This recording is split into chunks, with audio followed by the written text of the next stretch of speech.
My name is Nazneen, and I am working in the television production, film production industry. I've actually started to go in and maybe learn a lot more about my faith, and I guess that is as a result of 9/11 as well, which is, I think... How is that a result of 9/11? Well, because, you know, when you're sort of pushed to a corner and you're pointed at, you're going, well, what are they pointing at? So you decide to find out about the fate, and lo and behold, it's not what they say it is, and you embrace it. So I think in that way, for me, it was a very, very positive turn, because I'm like, and so, I mean, I took it upon myself. I was studying media anyway before, and I took it upon myself, and I said, I am never, if I have the capacity, going to allow for our religion to be misrepresented. I will try and make at least one bit of effort to sort of dent into the barrage of, like, sort of insults that are thrown into Islam, when it's literally coming from a point of ignorance. Because I had to go in, because, you know, you're sort of pushed to a corner and everybody's pointing bad, bad, bad, Muslim bad, Muslim bad. So you turn around and you go into yourself, what is bad? I want to know. Of course, you know, you can go to the opposite end, and a lot of people will, like, completely reject who they are and, you know, embrace what is not bad. But, you know, I felt this was intrinsically a part of me, and I didn't think that I should have abandoned it. Rather, I wanted to explore it more, and when on exploring it, I found that it's not bad, it's brilliant. It's brilliant, yeah. Given your background, what are some of the observations that you've made when, you know, in the course of interviewing or filming people regarding Muslim-West relations? In a way, Muslims are trying to sort of grapple with how to sort of come up with a response. I think for the first initial response after 9/11 was like, sorry, sorry, sorry, that's not who Muslims are, sorry, sorry, sorry.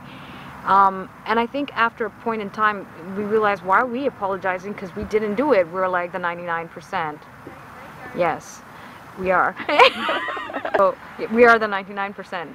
And why should we have to apologize? So from there's a more sort of active dialogue where it's like, well, why don't you get to know more about Islam? So what we'll do then is we will then try to inform you more about Islam. We'll open up our, you know, mosques, and or, you know, have more sort of Islamic information days, things like that, to that effect.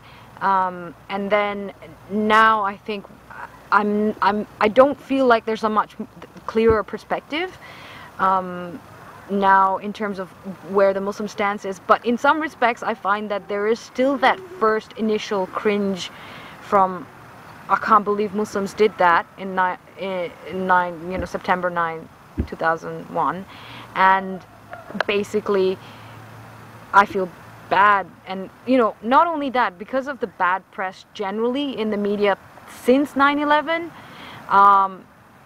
I guess Muslims just don't feel as confident, and perhaps I'm making excuses, but in many respects I don't feel like there's very much an ownership, in the sense that where they're saying that, well, we're Muslims and there's really nothing wrong with us or our faith. I think when we're sort of reflecting on this sort of perspective of whether it is an inescapable fact for the Australian context, or just Muslims in this context, in this time and age, post 9/11, to feel a little bit threatened or apologist or not confident to represent themselves as Muslims, you know, it does have its validity, but I think, you know, if we look at, like, history, it's when people take their ownership of who they are and, you know, make no apologies for who they are, that's when change actually is possible.